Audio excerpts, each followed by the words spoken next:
بسم اللہ الرحمن الرحیم۔ السلام علیکم ورحمۃ اللہ وبرکاتہ۔ الحمد للہ رب العالمین والصلاة والسلام علی سید المرسلین محمد وآلہ وصحبہ اجمعین، اما بعد۔ حاضرین و ناظرین، یہ درس نمبر 767 ہے، 767، اور سورہ توبہ کی 2 آیتوں کی آج تلاوت کی جا رہی ہے، آیت نمبر 3 اور 4۔ چلیے سب سے پہلے ان 2 آیتوں کی ہم تلاوت کرتے ہیں، لفظی ترجمے اور ترجمے کے بعد تشریح کرتے ہیں۔ اعوذ باللہ من الشیطان الرجیم، وَأَذَانٌ مِّنَ اللَّهِ وَرَسُولِهِ إِلَى النَّاسِ يَوْمَ الْحَجِّ الْأَكْبَرِ أَنَّ اللَّهَ بَرِيءٌ مِّنَ الْمُشْرِكِينَ وَرَسُولُهُ فَإِن تُبْتُمْ فَهُوَ خَيْرٌ لَكُمْ وَإِن تَوَلَّيْتُمْ فَاعْلَمُوا أَنَّكُمْ غَيْرُ مُعْجِزِي اللَّهِ وَبَشِّرِ الَّذِينَ كَفَرُوا بِعَذَابٍ أَلِيمٍ إِلَّا الَّذِينَ عَاهَدتُّم مِّنَ الْمُشْرِكِينَ ثُمَّ لَمْ يَنقُصُوكُمْ شَيْئًا وَلَمْ يُظَاهِرُوا عَلَيْكُمْ أَحَدًا فَأَتِمُّوا إِلَيْهِمْ عَهْدَهُمْ إِلَى مُدَّتِهِمْ إِنَّ اللَّهَ يُحِبُّ الْمُتَّقِينَ۔ صدق اللہ العظیم۔ لفظی ترجمہ یوں ہے، وہ اذان اور اعلان ہے، من اللہ، اللہ کی جانب سے، ورسولی، اور اس کے رسول کی جانب سے، الی الناس، لوگوں کی طرف، یوم الحج الاکبر، حج اکبر کے دن، ان اللہ، کہ بے شک اللہ، بریء، بری ہے، من المشرکین، مشرکین سے، ورسول، اور اس کا رسول بھی، فَإِن، پھر اگر، تم توبہ کر لو، فَهُوَ، تو یہ، خیر لکم، تمہارے لیے بہتر ہے، وَإِن، اور اگر، تولیتم، تم نے منہ پھیرے رکھا، فَاعْلَمُوا، تو جان لو، أَنَّكُمْ، بے شک تم، غیر معجز اللہ،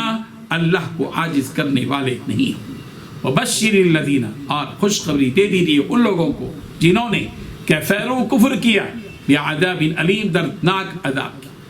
الا، مگر، الذین، وہ لوگ جن سے عاہدتم، تم نے عہد کر رکھا ہے، من المشرکین، مشرکین میں سے، ثم، پھر، لم ینقصوکم، نہیں کمی کی انہوں نے تمہارے ساتھ، شیئا، ذرا بھی، ولم یظاہروا، اور نہ مدد کی انہوں نے، علیکم، تمہارے خلاف، احدا، کسی کی، فاتموا، سو تم پورا کرو، الیہم، ان کے ساتھ، عہدہم، ان کا عہد، الی مدتہم، ان کی مدت مقررہ تک،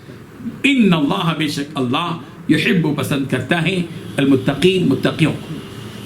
ترجمہ یوں ہے، اور حج اکبر کے دن اللہ اور اس کے رسول کی طرف سے لوگوں کو آگاہ کیا جاتا ہے کہ اللہ مشرکوں سے بیزار ہے اور اس کا رسول بھی ان سے دستبردار ہے، پس اگر تم توبہ کر لو تو تمہارے لیے حق میں بہتر ہے، اور اگر نہ مانو اور اللہ سے مقابلہ کرو تو جان رکھو کہ تم اللہ کو ہرا نہیں سکو گے، اور اے پیغمبر، کافروں کو دکھ دینے والے عذاب کی خبر سنا دو، البتہ جن مشرکوں کے ساتھ تم نے عہد کیا ہو اور انہوں نے تمہارا کسی طرح کا قصور نہ کیا ہو اور تمہارے مقابلے میں کسی کی مدد کی ہو تو، اور نہ تمہارے مقابلے میں کسی کی مدد کی ہو تو، جس مدت تک ان کے ساتھ عہد کیا ہوا ہے اسے پورا کرو، کہ اللہ پرہیزگاروں کو دوست رکھتا ہے۔ ان 2 آیتوں میں 10 باتیں بتائی گئی ہیں۔ پہلی بات، اور حج اکبر کے دن اللہ اور اس کے رسول کی طرف سے تمام انسانوں کے لیے یہ اعلان کیا جاتا ہے۔ نمبر 2، اللہ بھی مشرکین سے دردبردار ہو چکا ہے۔ نمبر 3، اے مشرکو، اگر تم توبہ کر لو تو یہ تمہارے حق میں بہت بہتر ہوگا۔ نمبر 4، اگر تم نے اب بھی منہ موڑے رکھا تو یاد رکھو کہ تم اللہ کو عاجز نہیں کر سکتے۔ نمبر 5، اور تمام کافروں کو ایک دکھ دینے والے عذاب کی خوشخبری سنا دو۔ نمبر 6، البتہ اے مسلمانوں، جن مشرکین سے تم نے معاہدہ کیا، پھر نمبر 7، پھر ان لوگوں نے تمہارے ساتھ کوئی عہد نہیں، کوئی کوتاہی نہیں کی۔ نمبر 8، اور تمہارے خلاف کسی کی مدد بھی نہیں کی۔ نمبر 9، تو ان کے ساتھ کیے ہوئے معاہدے کی مدت کو پورا کرو۔ نمبر 10، بے شک اللہ تعالیٰ احتیاط کرنے والوں کو پسند کرتا ہے۔ بزرگان محترم، مشرکین سے دستبرداری سے متعلق اور اہم اور بنیادی باتیں گزشتہ درس میں بیان کی جا چکی ہیں۔ یہاں باقی وہ جزیات ہیں جن کا ذکر باقی ہے، انہیں یہاں بیان کیا جا رہا ہے۔ شرک اور مشرکوں سے برات کا اظہار قرآن مجید کی متعدد آیتوں میں کیا گیا ہے۔ سورہ انعام کی آیت نمبر 19 میں یوں ہے وَإِنَّمَا هُوَ إِلَٰهٌ وَاحِدٌ وَإِنَّنِي بَرِيءٌ مِّمَّا تُشْرِكُونَ، کہہ دو کہ وہ تو صرف ایک خدا ہے، اور جن چیزوں کو تم اس کی خدائی میں شریک ٹھہراتے ہو میں ان سب سے بیزار ہوں۔ سورہ ہود کی آیت نمبر 54 میں یوں ہے قَالَ إِنِّي أُشْهِدُ اللَّهَ وَاشْهَدُوا أَنِّي بَرِيءٌ مِّمَّا تُشْرِكُونَ، حضرت ہود علیہ السلام نے کہا میں اللہ کو گواہ بناتا ہوں اور تم بھی گواہ رہو کہ تم اللہ کے سوا جس کو اس کی خدائی میں شریک مانتے ہو میں اس سے بری ہوں۔ ان مشرکوں کو یہ اختیار دیا جا رہا ہے کہ اب بھی تمہارے لیے یہ موقع ہے کہ تم توبہ کر لو، اگر تم توبہ کر لو گے تو یہ تمہارے لیے بہتر ہے، دنیا کے اعتبار سے بھی کہ اسلامی حکومت کی طرف سے جو عتاب ہوگا اور جو قید و بند کی تکلیف ہوگی اس سے بھی بچ جاؤ گے، اور آخرت کے عذاب سے بھی بچ جاؤ گے۔ اللہ تعالیٰ نے اپنے ہر بندے کے لیے اس بات کی گنجائش رکھی ہے کہ وہ توبہ کر لے اور اپنی دنیا اور آخرت سدھار لے اور سنوار لے۔ سورہ آل عمران کی آیت نمبر 99 میں ہے، 89 میں ہے، 89 میں ہے